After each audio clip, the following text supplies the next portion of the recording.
Hey everybody, it's Mark Patterson back again with another great episode of Finding Your Summit, all about people overcoming adversity and finding their way. And before we get to my amazing guest this week, I want to direct everybody to my updated website, www.markpattersonnfl.com.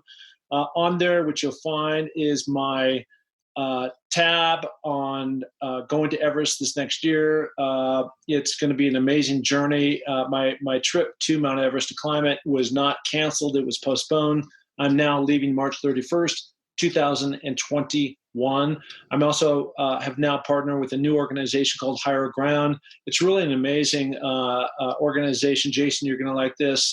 It's helping not exclusively, but majority of veterans who are dealing with PTSD, amputation, things like that. So my daughter has epilepsy. We're trying to raise $27,940, which represents the height of Lhotse, which is the fourth highest mountain in the world. My goal, of course, is to climb Mount Everest and then also take on Lhotse all in kind of one swoop. And so that will be a big challenge, but also it's a challenge for all those out there that are afflicted with this disease. So I'm excited to start to partner with that organization. And of course, you can find all my podcasts. I've done over 160 of these now on my website, including iTunes, Stitcher, and many other places. But as always, I would so appreciate a ratings and review if you would. It's not about me being popular. It's about having more exposure. And on iTunes, it's all about more ratings and review, the more exposure it gets. Okay. So talking about exposure, let's jump into my guest today. He's a wonderful guy. I've been on his show. His name is Jason Piccolo. Jason, how you doing? I'm doing great. And I was just going to say it's now $27,800 because on behalf of the protectors, we will be donating $100 to the cause. And anybody who matches my donation, up to 20 people, will also get patches and a free signed book of my unwavering border agent's journey. So there we go. I love that. Thank you so much. That means so much to me. You know, actually, it's I was just made aware of this, that I just formed this partnership with Higher Ground, and some mysterious person had thrown in $2,000 out of the gate. So we're actually $2,000 less. So we're actually now down to $25,940 minus your, I think, $100 contribution. So, you know, it all counts. It all matters. And thank you very much. Yeah. And so when I started doing research on you, Jason, the thing that I can say, I've had a few different military people on, but I haven't had like an actual Jack Ryan on the show, you know, to date.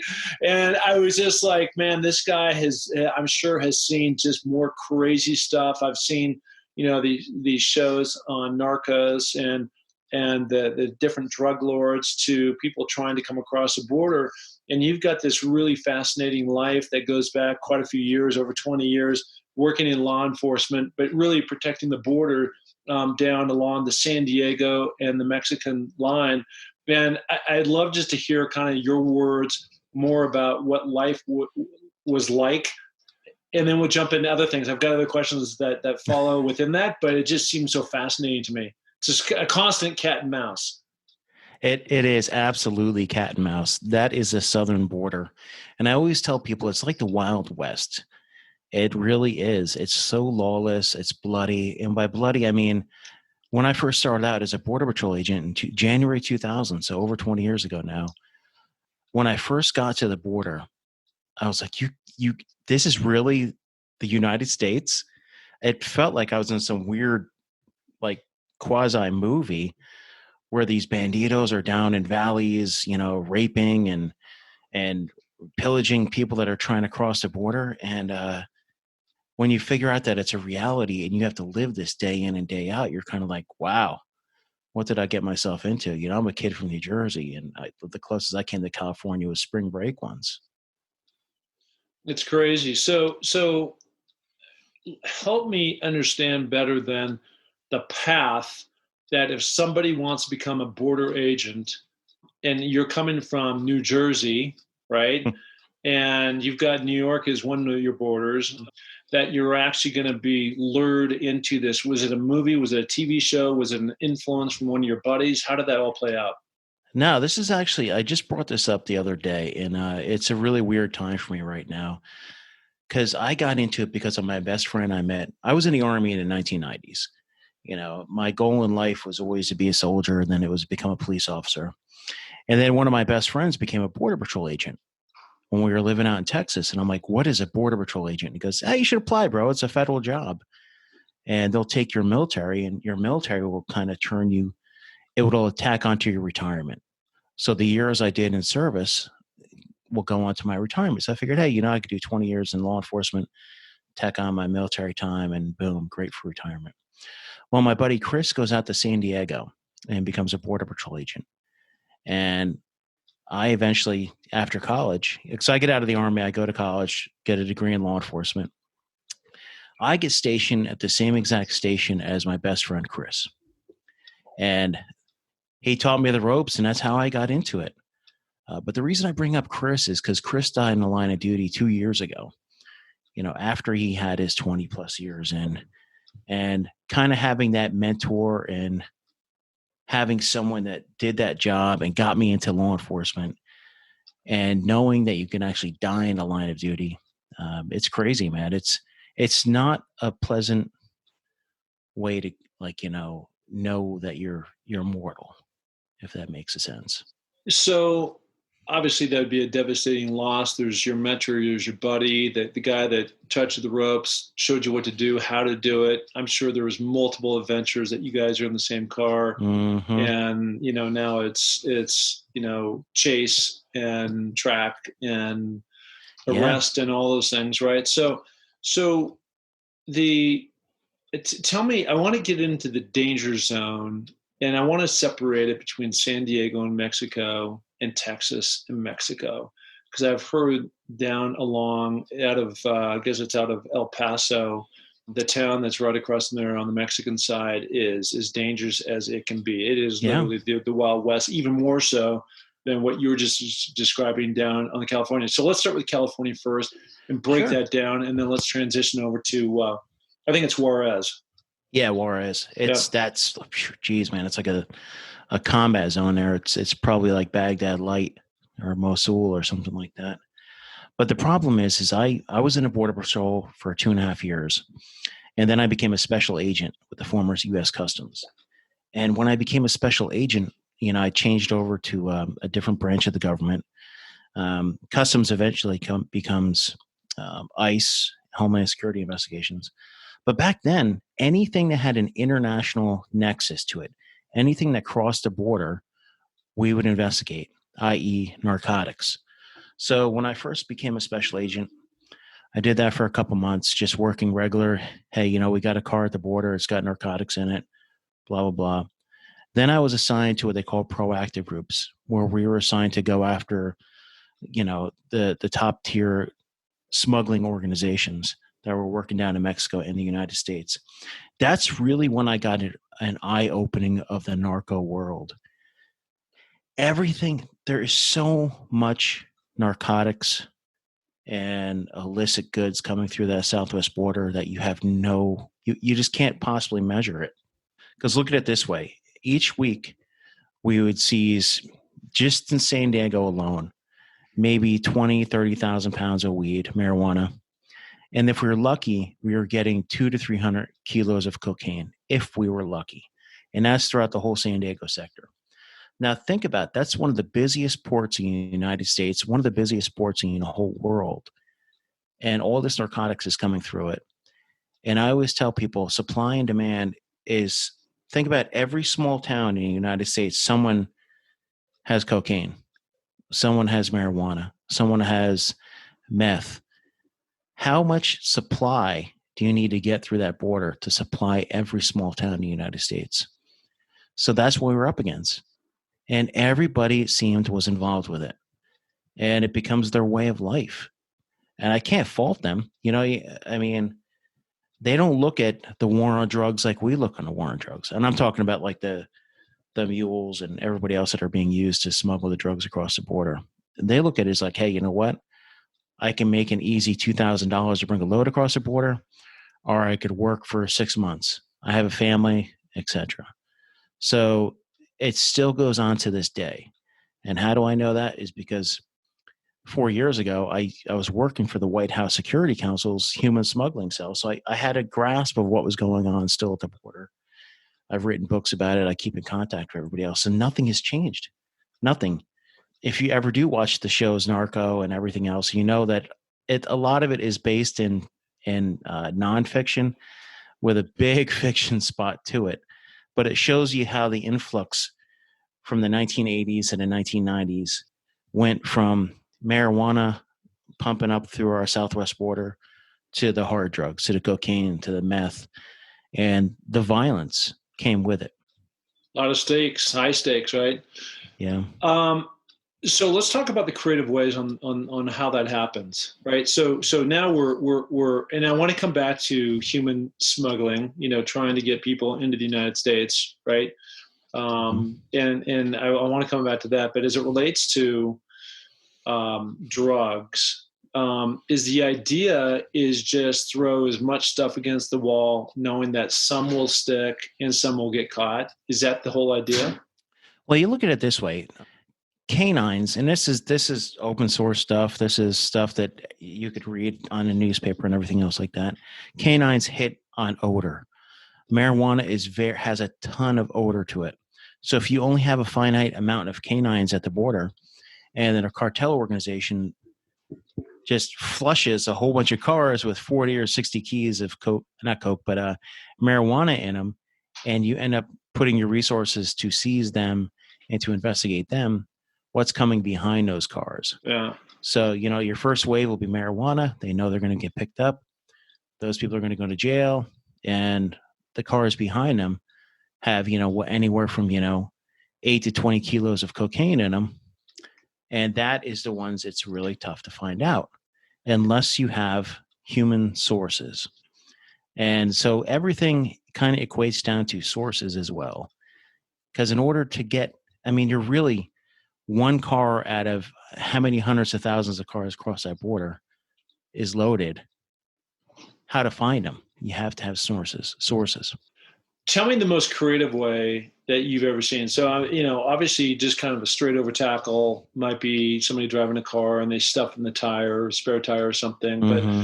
But I know I've read over my life, over time, where there's been like, I'm making this up, but 3 miles of tunnels, right? Where it starts off at this guy's gas station, goes under the roof, goes under the bathroom and then goes down. It's very sophisticated, right? Have you experienced that? Have you been in those tunnels? And what has blown your mind about what you've seen? Now, I've been in rudimentary tunnels, and I actually had to crawl through them myself in order to document it. And one funny story was they wanted someone to crawl through one of these tunnels to the other side and take pictures. Now, we were working with the Mexican federales, and I ended up crawling through, and I popped up on the other side, and there's all these federales there. And I was just like, hola. Then I handed out a camera, and they started taking pictures of me in the tunnel and everything. No, is this tunnel such that if you had to turn around, you could turn around? No, not that one. But there are tunnels, and I didn't work it directly because I was part of the tunnel task force at one time as well. But in between my career, I ended up getting recalled and sent to war. But right after I got sent, my partners found a complex tunnel system. It was like 30, 40 meters under the ground, had railroad tracks on it, electricity from one warehouse on one side of the border to the other one. And you could shuffle as much as you want through that tunnel day in, day out, 24/7. That is where, the main narcotics tunnels and the main flows are going, is through these tunnels. Crazy. And who was the main drug king at that time? Are they coming out of Mexico, or is the ultimate trail going back to Colombia? Well, Colombia for the cocaine, but back then it was the Arellano Felix organization. And later on, the leaderships have changed multiple times over. Now you have different sects, you have different areas, and each time you go through the border, there's different areas, and you have to pay different people. So it's interesting times. It's a dangerous area, but the thing is, just stick to yourself. Don't don't go and say, if that makes any sense. You just kind of have to be careful. That's what I try to tell. Err on the side of caution. Yeah. When you're dealing with the Southwest border. Well, I bet. Okay, so now let's compare that to the El Paso Juarez border. Essentially, they're trying to do the same thing, right? But it's just 10x more violent. So I hear. I've never been there. And why is that? Why is it more violent there than it is on the Mexican side, on the San Diego side? Well, San Diego's more commercial. You have the humongous factories and everything else that has to transit that border. And my theory is that you have somewhere like a Juarez that you have to rule with more of an iron fist in order to keep control, in order to keep those traffic portals open. Because, anything that comes through the border is a commodity, whether that's a human, narcotics, whether it's money going back down south. Because that's the other thing you have to look at too, is all these proceeds don't go through legitimate channels. You have actual paper cash that is flowing back down south. And then you tack onto that where now we have arms and everything else that are going back down south, which has been going on for, 2-3 decades as well. Contraband north, money and arms south. Yeah, crazy. Not to put or devalue a human life, but in terms of just, I don't know, of enjoyment. I'm not sure what the right word is, but what you thrived in better. Did you like it more on the narco side, or do you enjoy it more on the human trafficking, people trying to bust through the border and try to get to the other side? I really enjoyed working narcotics, because when I was doing that, I used to love putting the puzzle together, whether that was, hey, I got a bad guy's phone number, I have an email, I have something I could track. That all brings me to other people within that networking.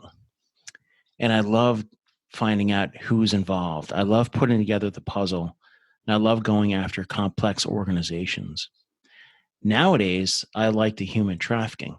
Granted, I'm outside of Homeland Security now, but my writing is I like to shine light on human trafficking, because it's a human we're dealing with now.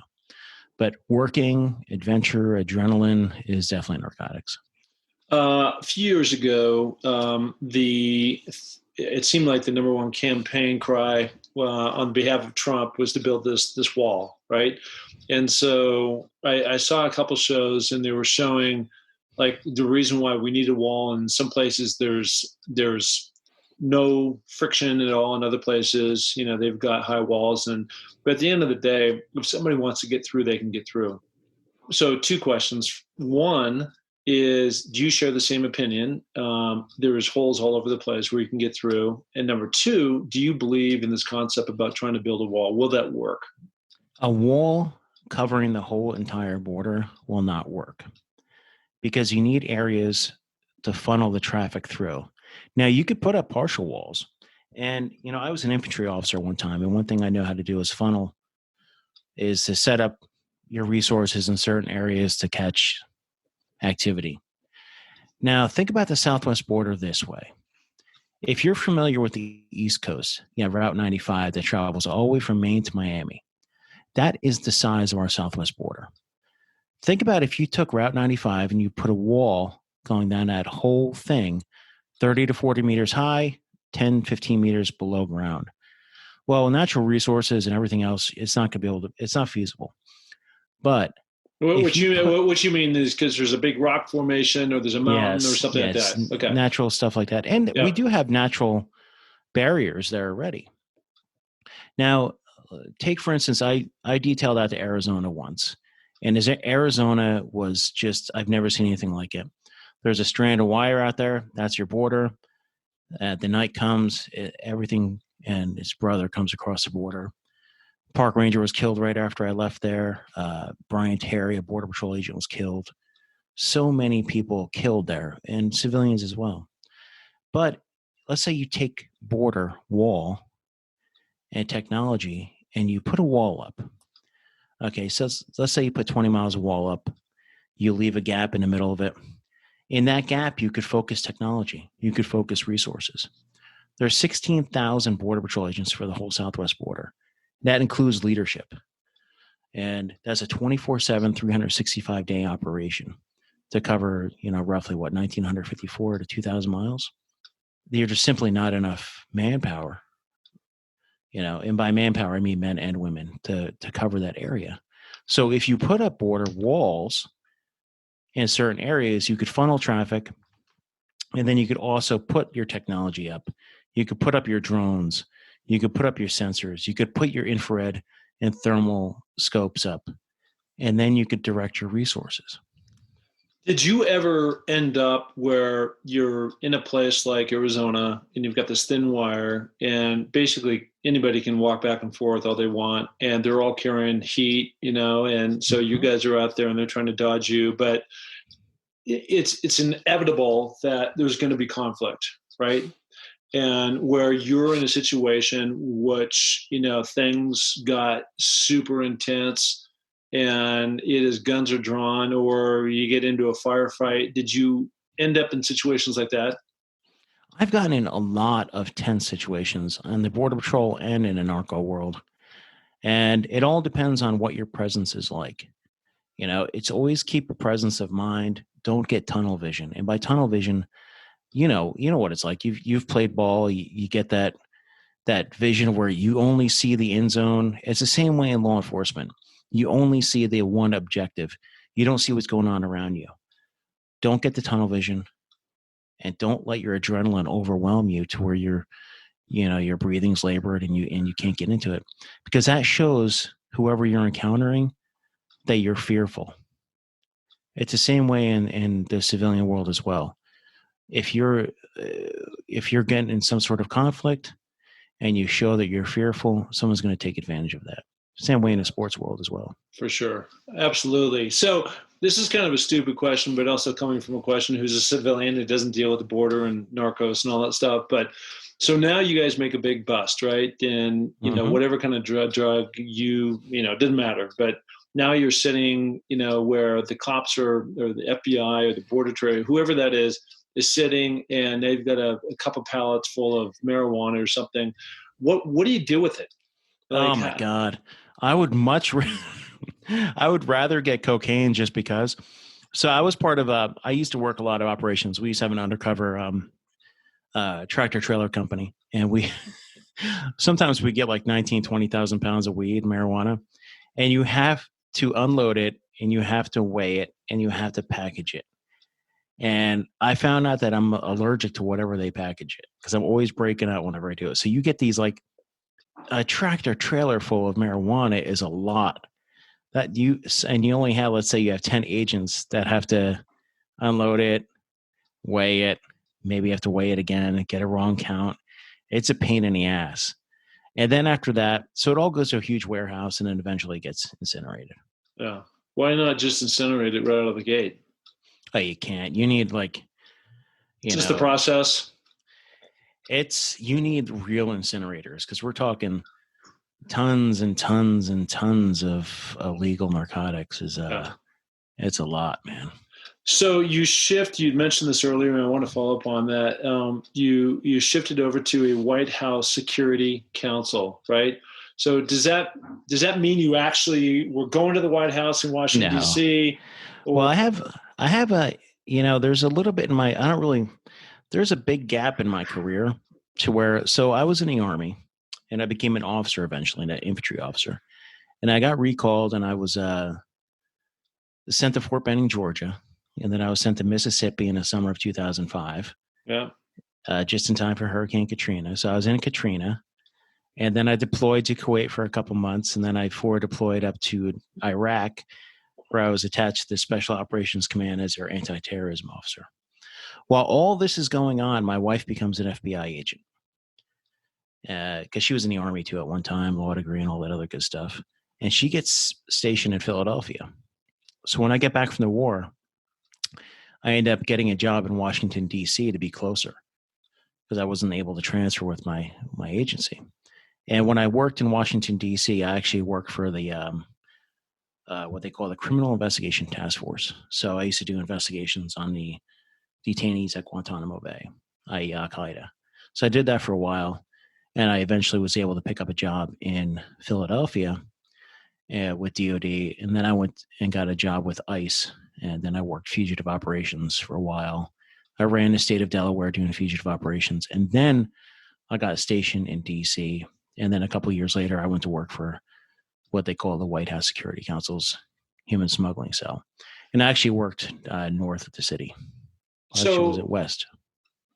So going back on a little detail that he just threw out there, that okay, so you were interrogating Guantanamo Bay Al Qaeda imprisoned terrorist, right? And so I'll just say that I worked. I can't really. There's like NDAs and all that other stuff. I just say I typically I conducted investigations on the detainees at Guantanamo Bay. Yeah, but I was stationed in Washington D.C. I'm really glad that we're doing this. Where are you in California? Where are you at? I'm in D.C. still. You're okay. Okay, so you're in D.C. and your code name is something like Lizard, or this is gonna come full circle, man. No, it's fun. I love talking about it, man. Cool. Because it was a different world for me. I got a taste of terrorism when I was in Iraq. So I was in Iraq, and I get assigned to the Combined Joint Special Operations Task Force. And they put me in charge of all their anti-terrorism and force protection measures for all of the special operations forces on the, how do you say it? Regular Green Berets and Navy SEALs and everybody else like that. Because, on the other side, you have Dev Group and you have Delta and everybody else. So I was in charge of that for those guys. And while I was doing that, I found out a lot about terrorist organizations. Yep. That is incredible. I want to ask you about your time in Iraq. What was that like for you? Everybody's got a different experience. It was different for me because I was out of the military mindset for years at this time. I was in what they call the individual ready reserves. And as an officer, you can get recalled anytime. And I always thought my wife would get recalled before I was because she was military intelligence and I was just an infantry guy. But it was different because I I am working these major narcotic cells, working as much as I possibly could to put these guys in jail. And then all of a sudden I'm back in a uniform. I'm no longer Special Agent Piccolo. I'm Captain Piccolo, and I'm in Iraq, and I'm sitting behind a desk, and all these like really cool special forces operations are going on. And it's just a different world. But it gave me a great concept of dynamic operations and how everything melds in together, and how the military and law enforcement, the way they do operations and planning and operations can all kind of fit in together. And that also transfers into the civilian world. So every leader that has a military background knows exactly what they're getting into, because it's all the basic leadership tenets are a military decision-making process 101, if that makes sense. So I do the war, I come back, and it took me a little while to get back into the civilian mindset. I can tell you that. What is the difference between Kuwait, and I'm talking about from an American standpoint, right? So, wherever you live, LA, San Francisco, New York, New Jersey, DC, Austin. I mean, it doesn't matter where you live, but we're used to a certain standard. You've actually have cement on the streets with lines down the middle and stoplights, and there's a more or less there's a process to the way our system works. Tell me the difference between Kuwait and Kuwait City and Iraq, and if you were somebody who'd never been over there, what you're stepping into. Let's see. Kuwait would be like going to Austin and just going to a really nice street. Iraq would be like going to one of the deadliest areas, Chicago, on a weekend.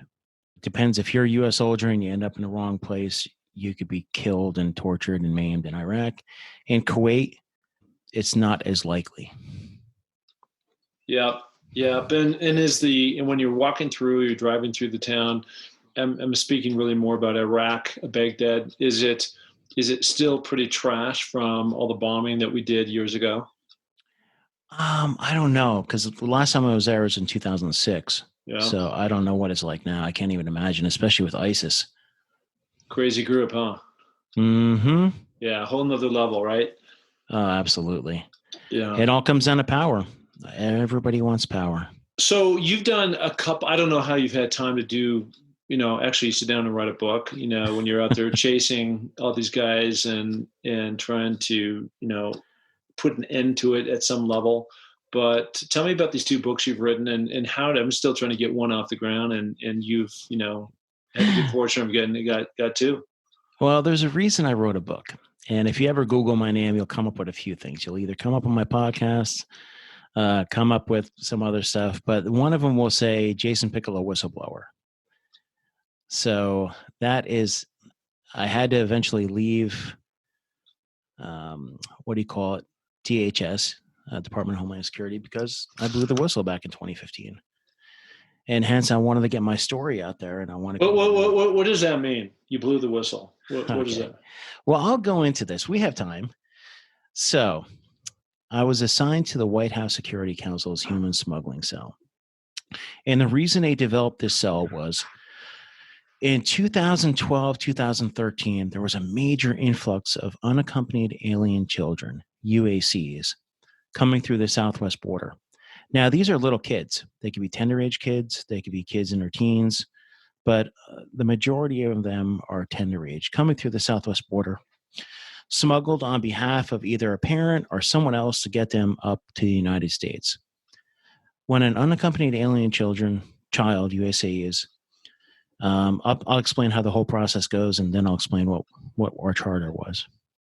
So a child comes up to the border, and they could either get apprehended by the Border Patrol, not even apprehended, they just walk up to them with whoever's in charge of the group, or they can go through the port of entry, which would be an officer, a CBP officer, Customs and Border Protection officer. They're taken into custody. They're handed over to ICE, Immigration and Customs Enforcement, who processes them.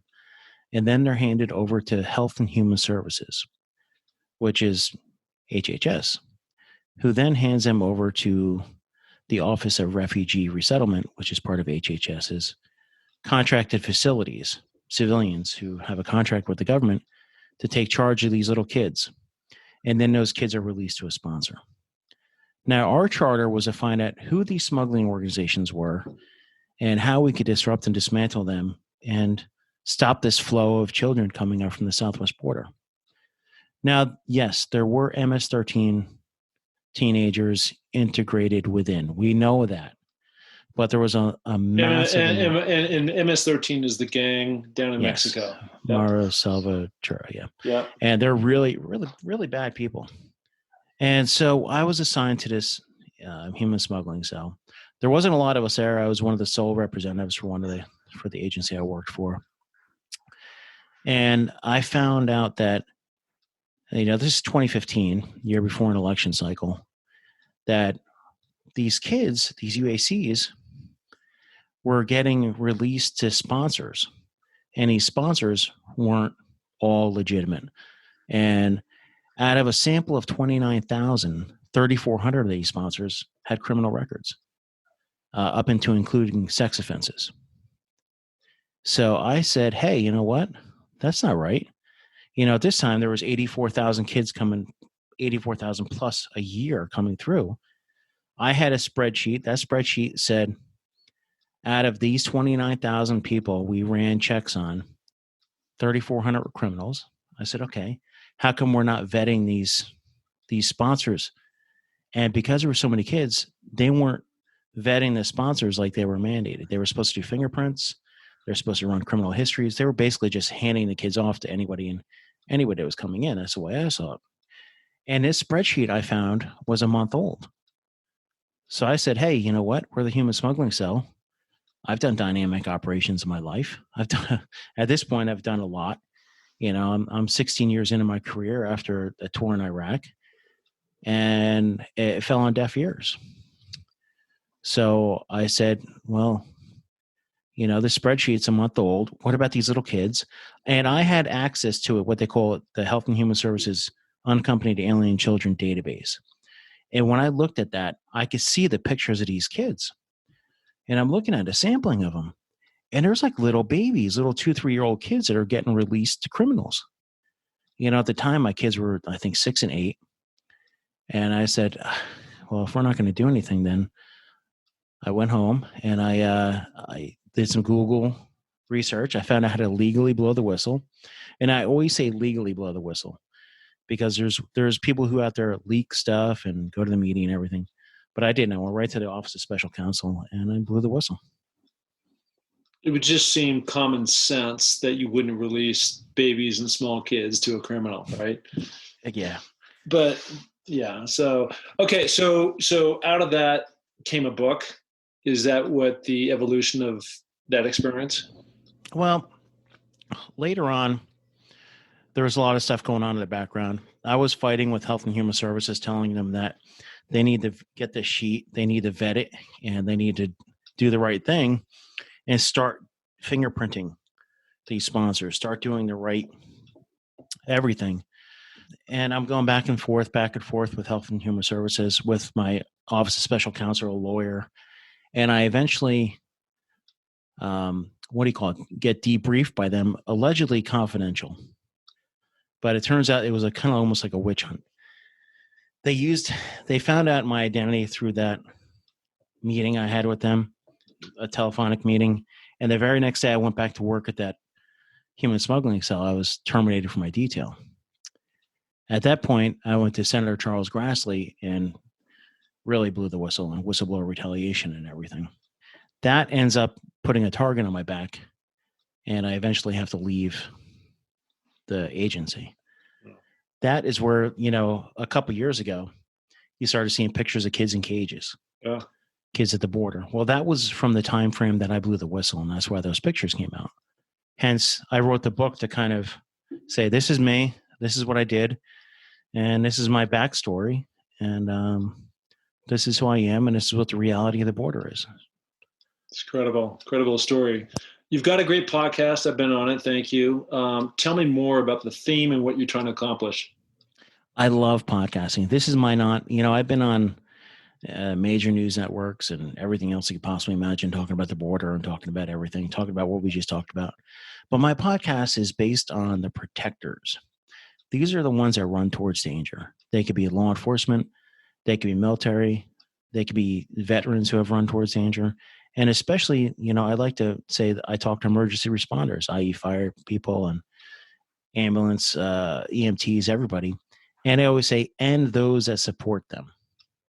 Because so many of us get behind our veteran community and everything else. Why not document who they are as well? So what I do is I always say zero politics. So I do a 30-minute show. I do video. You just have a good chat with good people and find out what their stories are and how I could help them, how I could promote them. And we're now on Amazon Fire TV, Roku, YouTube, and every major podcast platform. Awesome. Well, keep spreading it. You're doing good work out there. And, this conversation has been fascinating. I've literally had, rock stars, all kinds of athletes. I've had military people on, but you kind of represent a whole different category of the people I've at least talked to. And it's really been fascinating to hear your story, the intrigue. I mean, there's no question that every day, I'm sure, is a different day for you. It's not business as usual. You're not pushing a pen, in some office. You're out there doing real tactical stuff. And there must have been some job satisfaction at some level for you as you've, spent these last 20 years doing this really a variety of different things. It's definitely been interesting. And now my greatest thing is just raising kids. I love it. That's awesome. So you've got a pretty cool website, jasonpiccolo.com. Is that correct? jasonpiccolo.us. jasonpiccolo.com is taken by someone. I don't know. Well, let's get rid of that person. And no, so it's jasonpiccolo.us is where you can find Jason. He's got so many podcasts you can tap into. You can listen to the past. You can see what's going on in the future. His books, all those things. There's links there. So for sure, check him out if you want to dig down and get some intrigue into your life. So Jason, thank you so much today for coming on the show to really help educate more about what's been going on the borders and the good work that you've been doing over the last 20 to make our country a better place. Thanks, Mark. All right, buddy. Take care.